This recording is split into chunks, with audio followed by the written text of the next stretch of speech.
Bonjour à tous. Cette semaine encore, on se retrouve pour un nouveau pas à pas. Donc cette semaine, je vais vous proposer à nouveau un pas à pas au pastel, avec un exercice un peu différent de la dernière fois, puisqu'il ne s'agit pas du tout d'un paysage. J'ai choisi un animal assez sympa, un volatile, et on va travailler autour du coq et de ses plumes. Voilà, parce qu'au niveau du geste et du pastel, c'est vraiment très intéressant. Il y a plein de gestes différents pour avoir un coq qui se tienne un petit peu, qui a un peu de caractère, on va dire. Voilà. Donc, je vous retrouve tout de suite pour ce nouvel exercice et je vous souhaite de passer encore un très bon moment. Et voilà, à tout de suite.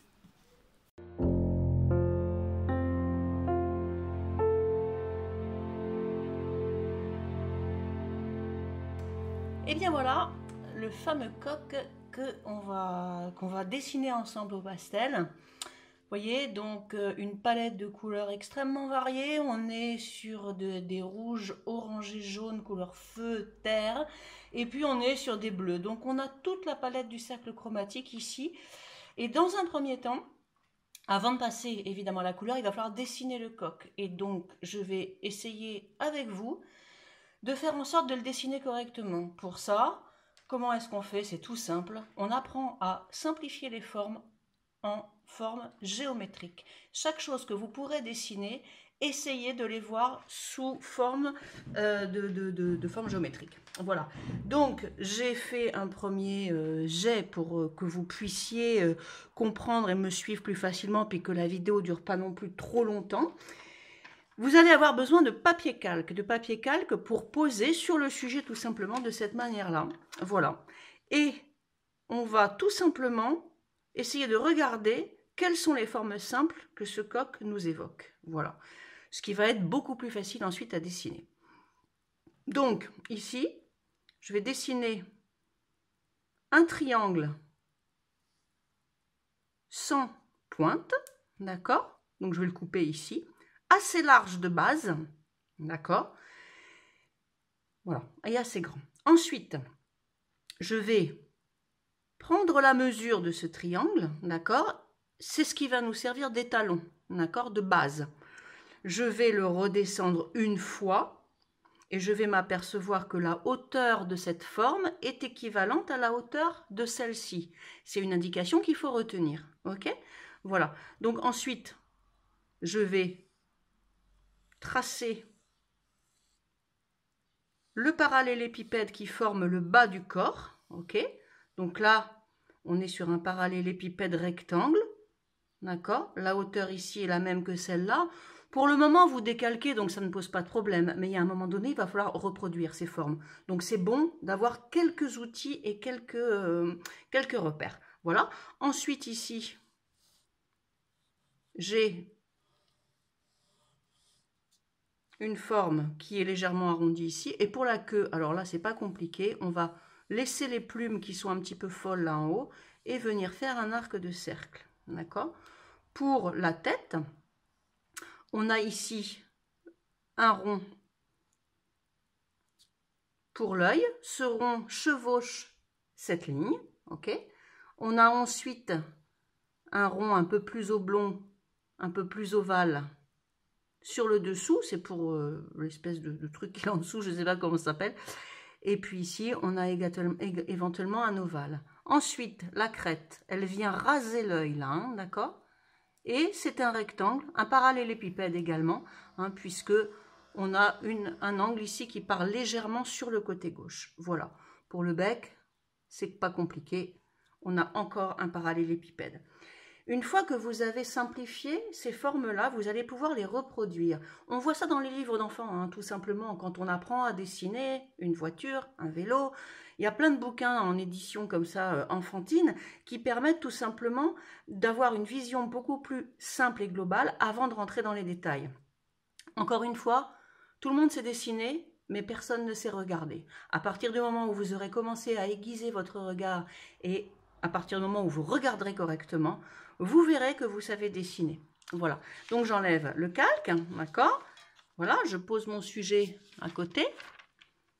Voilà, j'essaye de faire en sorte que le cadrage soit pas trop mauvais. Et j'ai reproduit ici, hein, je l'ai fait un petit peu en amont, j'ai reproduit ici les formes que j'avais sur le calque. Vous voyez qu'on a un coq très schématique, très géométrique, mais au moins, il est correctement placé. Ensuite, on pourra venir arrondir, on pourra venir faire des détails, etc. Mais au moins, le dessin est fait. Donc, je reprends le triangle sans tête ici. Je fais attention à ce que la base soit assez large. J'attire votre attention là-dessus. Okay? Ensuite, je prends la mesure, comme on l'a vu tout à l'heure, de ce premier triangle. Je le dépose une fois sur le bas et je fais un repère ici parce que je sais que cette hauteur et cette hauteur sont identiques. D'accord? Je vais ensuite prolonger la base vers l'arrière, hein, donc ce qui correspond à cette partie. Hein. Je vais prolonger la base vers l'arrière et puis je vais descendre ici pour avoir le jabot, d'accord? Pour avoir le devant. Sauf qu'il va ici, il va bien falloir que je m'arrête à un moment donné parce qu'on pourrait très bien faire un trait comme ça, un trait comme ça, un trait comme ça. Ce point, à un moment donné, il s'arrête. Pour savoir où il s'arrête, on prend un point de repère vertical. C'est-à-dire que je vais me mettre ici, d'accord? Je l'ai fait sur le calque, hein, et je vais remonter. Et je vais m'apercevoir que ce point-là croise celui-ci. Donc je monte jusqu'à ce que je croise. Et donc là, je sais, vous voyez, je vais prendre le repère ici, je vais descendre, et je sais qu'ici, les deux points se croisent, donc je sais que ma pointe s'arrête là. On refera des cours pas à pas sur les proportions. Là, je vais un peu vite, hein, mais bon, c'est vraiment quelque chose d'important. Voilà. Ensuite, une fois que j'ai prolongé ça, je vais remonter pour former ce trait. Sauf que ce trait, c'est pareil. Comment est-ce que je l'oriente? Alors, je vais regarder sur mon calque et je m'aperçois, sur la forme originale, que ça croise ce trait à cet endroit. Soit à cet endroit. Donc je prolonge, jusqu'à ce que je croise ici, et je sais que ça s'arrête là. Ensuite, je peux fermer, puisqu'on a un parallélépipède, on a quasiment un rectangle, hein. Voilà. Donc, des repères verticaux, des repères horizontaux à chaque fois que vous dessinez, quoi que ce soit, n'oubliez pas. Ensuite, ici, je vais remonter. C'est pareil. Où est-ce que ça s'arrête? Où est-ce que ça s'arrête ici? Donc là, voyez, si on trace une horizontale, on s'arrête au milieu de cette ligne que l'on vient de tracer. Le milieu de cette ligne est ici. Je prolonge et au croisement, je m'arrête. J'ai ce point. D'accord? Voilà. Ensuite, je vais remonter légèrement. C'est pareil, j'ai pris ce repère sur la ligne que j'ai précédemment dessinée. J'ai pris ce repère, je le prolonge et je m'arrête et je peux avoir cette forme-là. Voilà. En ce qui concerne la hauteur de la queue, eh bien, on va prendre des repères quand même, c'est-à-dire que je vais prolonger la hauteur ici jusque là pour ne pas la faire trop haute, parce que ce que je pourrais avoir tendance à faire, et je vais prolonger donc jusqu'ici, et voilà, je sais que ça s'arrête quelque part par là, donc c'est-à-dire quelque part par ici. Voilà, hop. Bon, je l'ai faite un tout petit peu trop haute, vous voyez, bon, écoutez, on va la faire là, voilà. Voilà, elle arrive là. Voilà, et là j'ai un coq qui est équilibré, alors à 2 cm près, c'est pas très grave, hein. Il s'agit de plumes, il s'agit quand même d'un oiseau. C'est beaucoup plus grave quand il s'agit de dessiner un visage ou un corps humain, parce que si vous faites un décalage entre les deux épaules ou entre les deux yeux, vous avez tout de suite quelque chose de beaucoup moins gracieux. Voilà, pour placer les yeux et les petits trucs rouges qu'il a ici, on sait que le cercle là est sur cette ligne, donc on va le tracer, on va le placer. On sait que l'autre cercle est en dehors de cette ligne, d'accord? Celui-ci est en dedans. On va tracer ici, à ras de l'œil, le trait qui va former la crête. On va monter comme ceci. Là, on va légèrement décaler vers la gauche et on va rejoindre. Voilà. Le bec se situant juste en dessous. D'accord? Voilà. Le bec, c'est un rectangle coupé, hein. Voilà. Ensuite, les pattes qu'on voit à peine. Voilà. Et là, vous avez, certes, une forme extrêmement géométrique, mais vous allez voir que si vous faites ça, vous allez faire votre coque assez facilement et vous n'allez pas passer votre temps à gommer parce que les traits ne sont pas bons. C'est simplement qu'on a pris des repères. Voilà. On va donc passer à la couleur. Alors, de quoi j'ai besoin? Eh bien, j'ai besoin de toute la gamme, comme je l'ai dit, des rouges, bruns, marrons, orangés, bleus, bleu très foncé, bleu très clair, blanc et quelques mauves. Voilà. Bon, si vous devriez avoir toutes ces couleurs-là dans une simple boîte de pastel. Vous aurez également besoin de lac à cheveux, parce que moi je travaille le pastel en fixant les couches les unes derrière les autres, parce que je trouve que c'est plus facile, tout simplement. Hein. Encore une fois, il s'agit là de faire un coq qui a un peu de caractère, un coq qui est travaillé dans le geste, et pour ça, je vais faire se chevaucher les couches de pastel. Donc, une laque à cheveux classique. Hein. Si vous avez ça, c'est parfait. Voilà. Donc, je vais commencer par le col. Le col de ce coq, cette partie donc. Hein, voilà. Donc déjà, dans un premier temps, je vais commencer par l'arrondir légèrement, parce qu'ici, on a effectivement cette descente assez gracieuse ici, qui fait comme ça, et qui remonte. Voilà. Donc là, je trace ce trait. Voilà. Et ensuite, je vais gommer les traits de construction qui ne me sont plus utiles. Voilà. Si je ne fais pas tomber ma gomme, c'est cool. Voilà. Voilà, donc je gomme un peu. Je vais gommer là aussi un peu. Voilà. Et ici, je vais aussi tracer mon arrondi jusque là. Voilà. Ici, bon, je laisse parce que pour le moment, on voit que ce sont des plumes qui vont venir recouvrir. Et puis là, ça va s'en aller tout seul. Hein. Voilà, j'enlève juste un petit peu. N'enlevez pas trop de traits parce que vous n'aurez plus aucun repère. Voilà, donc j'ai arrondi ici le col. J'ai baissé un petit peu ce trait-là, hein, puisqu'on est plus sur une chute de rein, on va dire. Voilà. Et je vais commencer à travailler le pastel. Moi, pour travailler ce genre de choses, je fais d'abord les fonds. C'est-à-dire que je vais recouvrir de pastel foncé tout, quasiment, toute la partie qui est censée recueillir les plumes jaunes. Voilà, on y va. Vous remarquerez que j'ai pris du papier gris. Bon, je ne l'ai pas dit au départ, mais si vous faites du pastel, vraiment travailler sur un papier coloré, c'est quand même beaucoup plus facile. Voilà. Donc, je pastélise toute cette zone.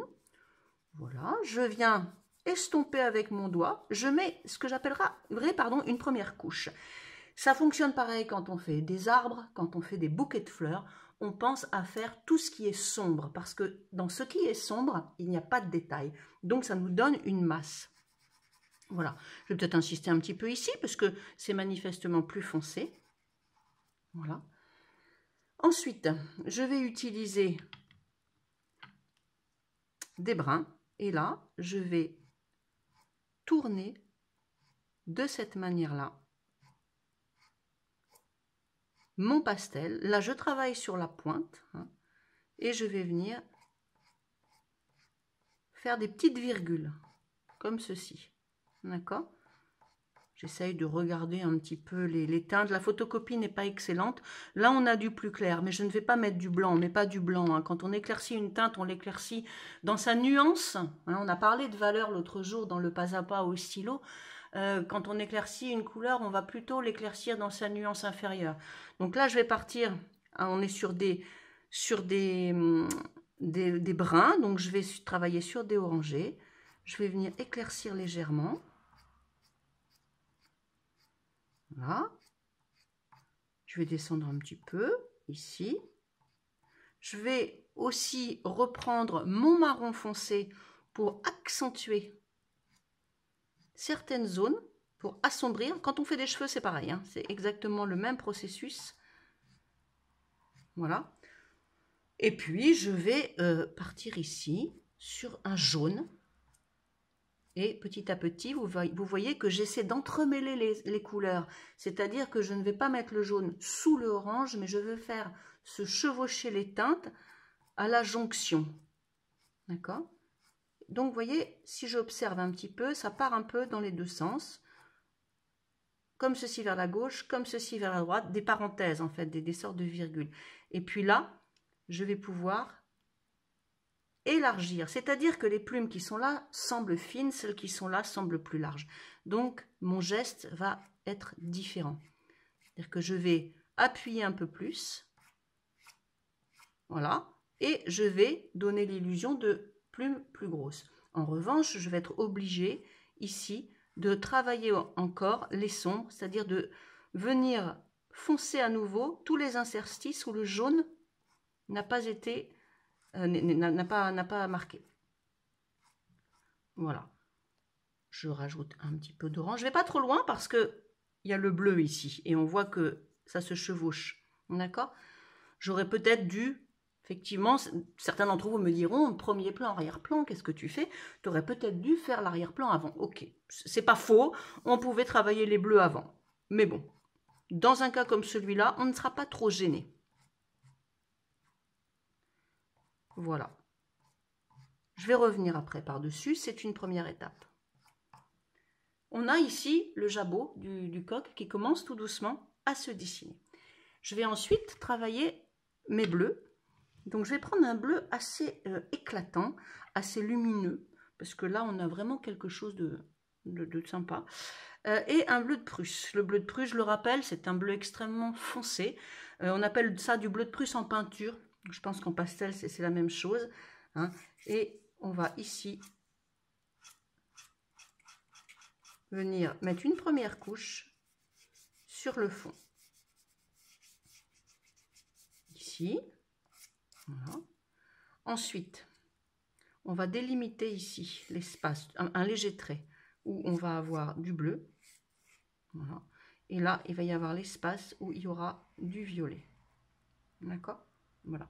Donc, je vais, avec mon autre bleu, positionner mon fond. Je mets toujours une couche de fond, moi, parce que je trouve que c'est beaucoup plus facile. Ça permet ensuite aux couleurs de se superposer. Ça donne déjà une épaisseur. Voilà. Tout le monde ne fait pas ça.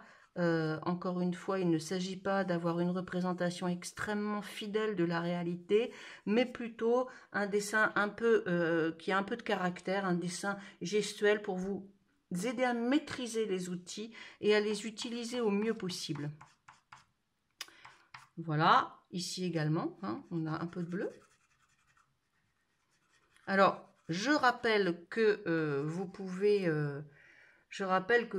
bien sûr arrêter la vidéo, revenir en arrière. N'essayez pas d'aller aussi vite que moi, parce que, sauf si vous êtes un peu aguerri, parce que vous allez vous emmêler les pinceaux. Revenez en arrière, réécoutez mes explications et n'hésitez pas à arrêter la vidéo.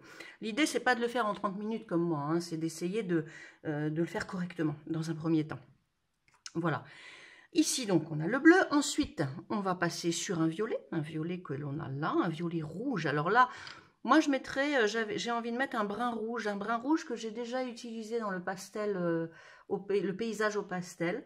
Donc, ce brun rouge, je vais plutôt l'utiliser là, sur le dessus du dos. Voilà. Je vais même le faire descendre, vous voyez. Je vais le faire descendre. Là, il y aura des plumes oranges, mais bon, pas grave. Je vais le faire descendre. Voilà, comme couleur de fond. Voilà. Et je vais même l'emmener ici sur le violet. Avec des gestes un peu saccadés.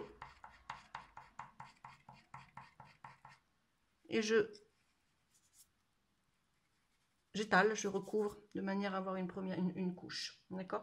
Ensuite, avec le violet, je vais travailler sur le bout du pastel, mais pas finement. Il faut que, vous voyez, il faut quand même que vous ayez un trait assez large. Vous voyez, quelque chose de large, pas quelque chose de fin. D'accord? Donc, on positionne les plumes les plus claires. On va toujours du plus foncé au plus clair au pastel, n'oubliez pas. Voilà. Tac, comme ceci. On va faire un peu sur le dos, puisque a priori, on a un peu de lumière. On y va. Voilà. On va même pouvoir mettre une couleur un petit peu plus claire. Je reste dans ma gamme de tons, mais par contre, je choisis une couleur un peu plus claire. Là, on est sur du parme, un violet un peu clair, parme. Voilà. Et toujours, évidemment, renfort des sombres.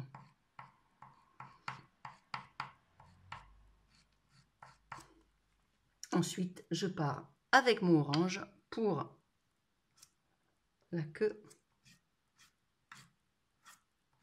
enfin pas la queue, mais les plumes du dessus.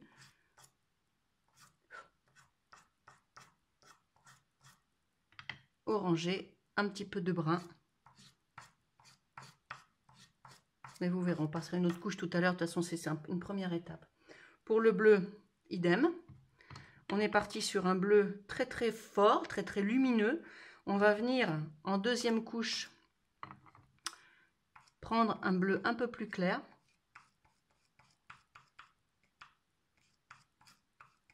Et faire des petits traits comme ça, de manière à symboliser les plumes. Voilà. On peut revenir avec le violet aussi, si on veut que le violet chevauche un petit peu le bleu. Vous voyez, ça fonctionne assez bien. D'accord? Là, je repasse un peu de violet aussi pour donner un petit peu d'épaisseur. Ok. Et ici, je vais faire... Alors là, c'est une plume assez lisse qu'on va faire. Alors, j'ai envie de prendre mon pastel sur la tranche. Vous voyez, faire quelque chose d'assez graphique, comme ça, d'assez gestuel des deux côtés, en laissant une petite bande au centre, dans laquelle je pourrais peut-être après mettre du blanc, mais vraiment quelque chose de fin, et venir foncer cette partie-là, une ombre ici plus sombre, hein, à ce niveau-là, mais je reviendrai dessus également. Hein, là, j'ai positionné à peu près toutes mes teintes. Et je vais donc ici venir retravailler cette partie à petits coups de pastel. Ici, je vois pas trop commencer, donc je n'insiste pas. On n'invente pas, hein. N'inventez pas, hein. N'inventez pas la nature, ça sert à rien. Elle est bien, très bien faite comme ça. Et on observe, on regarde, on reproduit, mais on n'invente pas. D'accord? Donc là, on ne sait pas trop. Donc voilà, on va faire comme ça. Voilà. Très bien. Et puis, il nous reste... Enfin, c'est la première couche. Hein. Il nous reste ensuite le dessin du plumage. Alors, le dessin du plumage, je vais faire exactement comme j'ai fait tout à l'heure. C'est-à-dire que je vais passer une première couche. C'est-à-dire que ici, on a l'arrondi. Là, on a les plumes. Donc, cette partie-là, elle est bleue. J'étale, j'estompe. Ok, voilà. Ensuite, on a ceci et puis les plumes. Donc là, on va avoir, regardez, je vais suivre la forme géométrique que j'ai dessinée tout en regardant mon sujet, d'accord? Et je vais donner des petits coups de pastel comme ceci, d'accord? Je vais remonter là, j'estompe ici et enfin je vais dessiner. Alors regardez, là vous ne la voyez pas, regardez ici, hein, on est vraiment sur quelque chose de gestuel. Donc là on va monter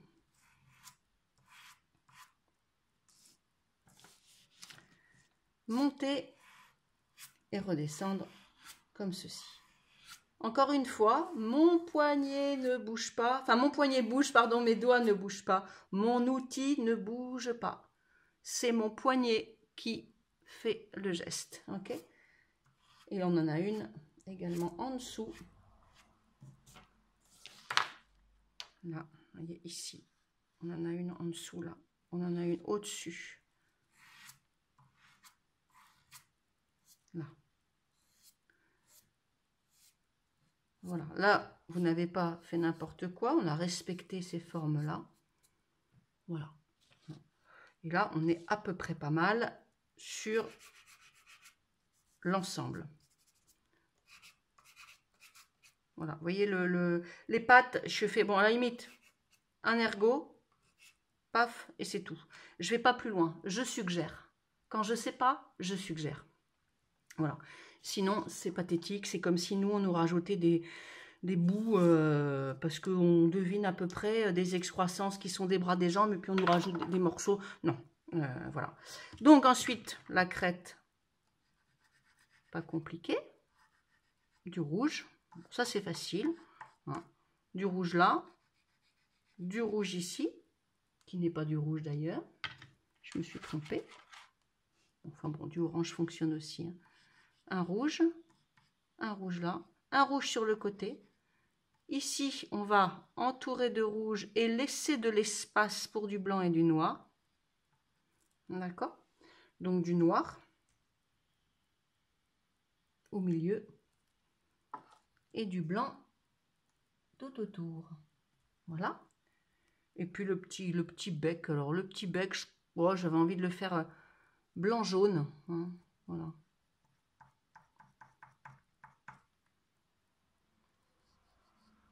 Voilà, la première partie est faite. C'est-à-dire que j'ai mis en couleur. Et c'est là qu'intervient la laque. Pour que votre deuxième couche soit vraiment lumineuse et que vous puissiez ne pas abîmer la première, la première couche et que la deuxième couche soit lumineuse, il faut...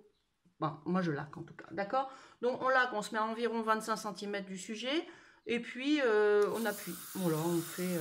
hop, quelque chose de simple. N'en mettez pas trop parce que ça détrempe le papier, ça fait passer un peu les couleurs.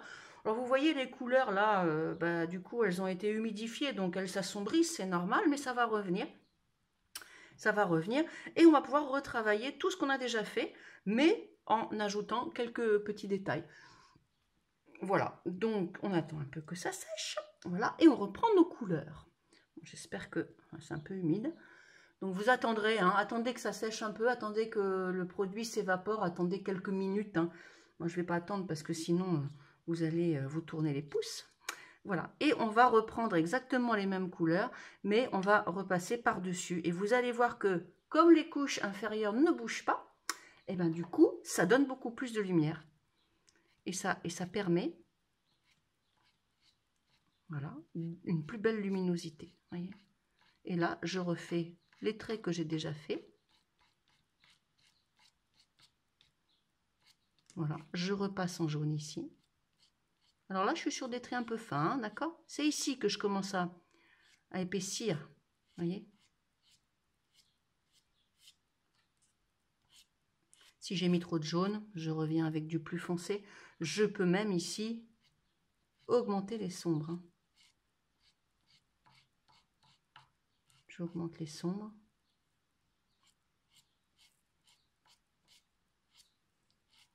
Et vous voyez, tout d'un coup, il y a encore plus d'épaisseur. Alors, j'essaierai bien le blanc, mais le blanc, le problème, c'est que le blanc, ça ne met pas de lumière dans ce cas-là. Ça vient juste mettre une couleur supplémentaire. Donc, je ne suis pas sûre que ce soit très judicieux. Voilà. Et puis, on va ici mettre un petit peu plus encore de lumière. Vous voyez? Donc, on retravaille, hein, tout simplement. On retravaille ces teintes. Marron foncé, marron clair, orangé moyen. Et tout d'un coup, l'épaisseur du pelage, enfin du plumage, pardon, arrive. Voilà, ici on va faire pareil, c'est-à-dire que là on a du clair, hein, sur le coq ici, là vous avez du clair. Donc on va revenir avec un parme, d'accord, un petit peu de violet plus foncé pour la nuance. Toujours cette couleur brun-rouge qui fonctionne assez bien, qu'on va disposer comme ça pour donner l'épaisseur. Vous voyez, donc ça vient épaissir. Et puis le orangé qui va venir ici. Le orangé qui va venir délimiter ici les plumes. Et là, on est sur une forme beaucoup plus tombée, quelque chose, ça va beaucoup plus loin, c'est plus long, c'est plus fluide. Vous voyez? Là, on peut mettre un petit peu de jaune par-dessus. Plus vous allez faire se chevaucher les couleurs, plus vous aurez quelque chose d'épais, quelque chose qui va donner, qui aura une impression, une vraie impression de volume. Ensuite, on va s'attaquer au violet qui est par ici, qui est là, le pourpre, on va dire. Hein. C'est cette couleur-là, ici, qui est vraiment sous le col. Donc là, regardez bien votre sujet, regardez bien votre modèle. Hein. C'est un modèle qu'on trouve très facilement, hein, sur Internet. Voilà. ayez toujours l'œil dessus. Et puis là, on va venir éclaircir encore. Éclaircir cette partie, parce que la lumière, manifestement, vient d'ici. Hein. Donc, voilà. Ensuite, le bleu, on avait déjà mis une première couche, donc c'est nickel. On a cette première couche. Et on va venir repasser par-dessus à coups de crayon assez large, assez élargi. Et je vais même, vous voyez, prendre un bleu ciel et donner. Alors, je travaille comme ça. Je fais des petites, je fais ce geste. Vous voyez, des parenthèses comme ça, un peu dans les deux sens, pour qu'il y ait croisement justement hein, des plumes. Bon, j'ai fait un peu trop clair, donc je viens reprendre ici. Je pense toujours que l'ombre est sur ce côté, sur le côté droit, donc je ne me l'enlève pas de la tête. Donc du coup, j'essaie de, voilà, de foncer plus cette partie-là que celle-ci et de mettre mes clairs, donc du coup, dans le côté qui est allumé, enfin, éclairé ici, sur ce côté-là. Bon, ensuite, cette partie ici est un petit peu plus sombre, donc je vais foncer, vous voyez, parce que ça, c'est par-dessus. On pourrait utiliser un gris, hein, mais moi, j'aime pas trop, donc on va utiliser une nuance un petit peu plus sombre. Hein, donc la nuance plus sombre pour l'orange, on peut dire que c'est le marron terre de sienne, mais pas terre de sienne brûlée, hein, attention, terre de sienne tout court, il est plus clair. Voilà, donc là on peut dire que ça s'arrête ici. Le bleu des plumes là, il est vraiment ici par-dessus, donc hein, on va venir le marquer à nouveau pour qu'on sente bien que ça c'est au-dessus de ça. Ok, donc voilà, globalement là on est pas mal. Quelque chose qu'on peut retravailler encore et encore, hein, mais là bon pour le moment on a quand même les premières lignes. Alors ensuite on va travailler cette partie là.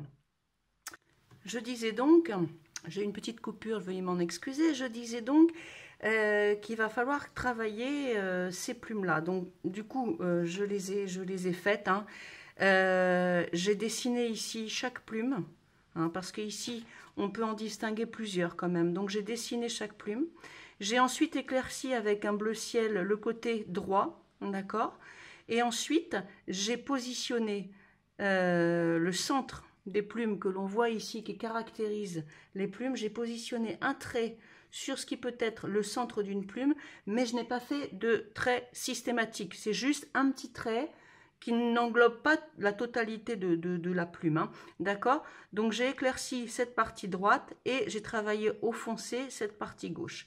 J'ai ensuite travaillé avec le pastel bleu de Prusse, les plumes qui descendent ici, qu'il faut noter également.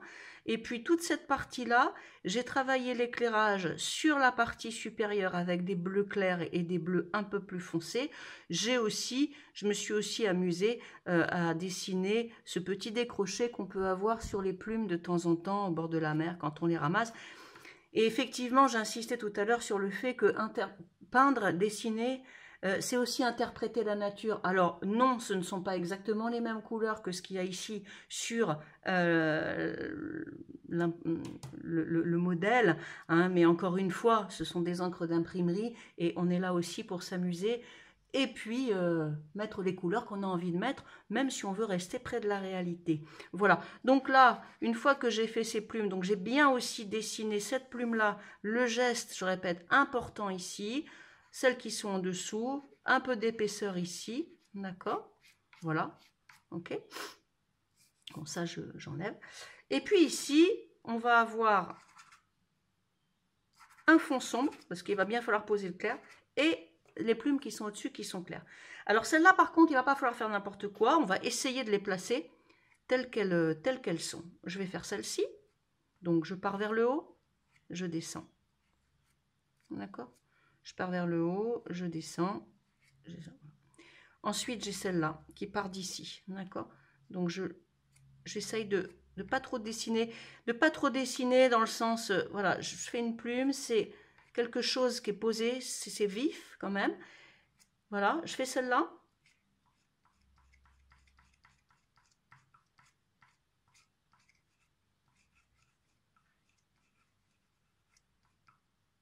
celle-ci.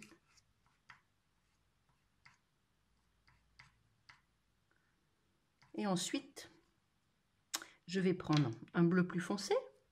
Je vais faire la partie centrale. Je fais juste un trait, juste un petit trait, d'accord? Et puis, pourquoi pas éclaircir encore. C'est là que vous pouvez à nouveau mettre un petit peu de laque, attendre que ça sèche et retravailler les couleurs. Vous pouvez mettre plein de couches avec le pastel et n'hésitez pas à le faire parce que ça aide en fait. Ça aide parce que quand la couche de base ne s'en va plus, quand les couches qui sont en dessous ne bougent plus, c'est super facile, c'est beaucoup plus facile. Voilà. Et puis ensuite, je vais avoir ici le petit toupet blanc. Alors là, on peut s'amuser à prendre un blanc sennelier, un blanc poudreux, agréable. Hein, on va faire ici le petit toupet blanc, d'accord? Et pourquoi pas un petit geste vif comme ça, du centre vers l'extérieur ou de l'extérieur vers le centre. Voilà. On peut aussi tapoter pour avoir le côté un peu flou. Seulement, vous voyez que quand je fais ça, ben, ça tout se mélange. Donc, le blanc sennelier, c'est un blanc qu'on pose à la fin. Vraiment, il ne faut plus y toucher. Si on a envie que ce soit quelque chose d'un peu plus travaillé, voilà, on va venir mettre un petit coup de laque sur le blanc. On attend que ça s'évapore un petit peu. Et ensuite, on va venir retravailler par-dessus. Et le blanc que vous aurez mis au préalable vous servira de couche de base. D'accord? Voilà. C'est un petit peu humide, hein, parce que moi, je travaille vraiment dans l'immédiat. Donc, vous voyez qu'on peut... Vous voyez, faites ça. Faites ce geste. Il est super. Avec ce blanc-là, c'est génial, parce qu'on a tout ce qu'on veut, quoi. Voilà. Tac. Voilà.